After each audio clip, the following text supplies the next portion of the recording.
Le temperature record di questi giorni hanno le ore contate, la nostra regione si prepara a un cambiamento significativo delle condizioni meteorologiche con l'ingresso di correnti più fresche che porteranno piogge anche di forte intensità.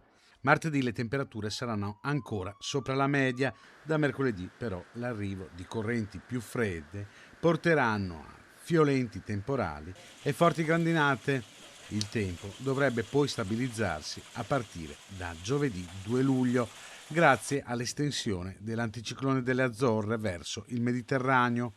Questo nuovo assetto favorirà un ricambio efficace anche della massa d'aria e un'attenuazione definitiva della morsa del caldo, con le temperature massime che si assesteranno su valori più gradevoli, compresi tra i 30 e i 32 gradi. Dopo 12 giorni di gran caldo che ha messo a dura prova il Veneto, assistiamo ad un cambiamento significativo delle condizioni climatiche, già oggi possibili rovesci nei settori montani e pedemontani.